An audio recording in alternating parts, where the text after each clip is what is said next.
இதையெல்லாம் நீங்கள் கற்றுக் கொடுக்க வேண்டும். அதுக்கு இந்த மாதிரியான பள்ளிக்கூடங்களை நீங்கள் பயன்படுத்திக்கணும். இன்னொரு சொல்றேன் பேரண்ட்ஸுக்கு, குழந்தை நல மருத்துவர்கள் சொல்லுது, உளவியலாளர்கள் நம்ம சொல்றதை செய்யறது நல்லா தெரிஞ்சுங்க. நம்ம சொல்றத குழந்தைகள் செய்ய மாட்டாங்க, நாம் செய்வதை செய்வாங்க. நம்ம பார்த்து நாம் எப்படி இருக்கிறோமோ அதை அப்படியே பின்பற்றுபவர்கள் தான் குழந்தை. சின்ன பசங்க எல்லாம் இருக்கிறாங்க, அந்த பசங்களை வச்சுட்டு நாம் ஒரு பொய் பேசுகிறோம், நாம் ஒரு புகை பிடிக்கிறோம், நம்ம தப்பா பேசுறோம், நம்ம குழந்தைகள் அதைத்தான் பின்பற்றும். அப்ப குட் பேரண்ட் அப்படின்றது, ஒரு நல்ல பெற்றோர் என்பது நம் குழந்தைகளிடத்தில் நல்ல விதமாக இருக்கிறது.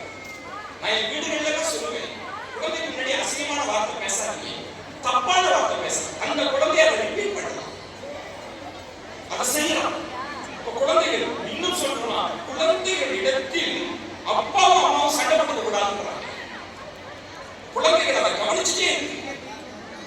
இன்னும் ஒரு இடத்தில் சொல்றேங்க, மனநலம் பாதிக்கப்பட்ட குழந்தைகள், அங்க நான் ஒரு இன்டர்வியூ எடுக்கிறதுக்காக போயிருக்கிறேன். அந்த குழந்தை மனநலம் பாதிக்கப்பட்டிருக்காரு, எதுவுமே தெரியல அப்படின்னு நினைச்சு பேரண்ட்ஸ் சண்டை போட்டு இருக்காங்க. ஆனால் அந்த குழந்தையின் ஆழ் மனதில் அது போய் பதிகிறது.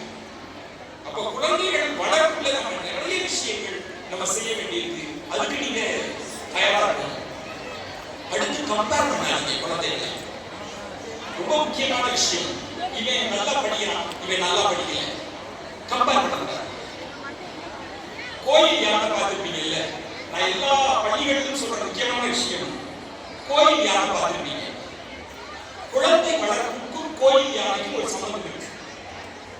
கோயில் யானையை ஒரு சங்கிலியில கட்டி போட்டிருக்கிறாங்க. என்னையாவது யோசிச்சிருக்கீங்களா? அந்த யானை நினைச்சா சங்கிலியா இருக்க முடியாது.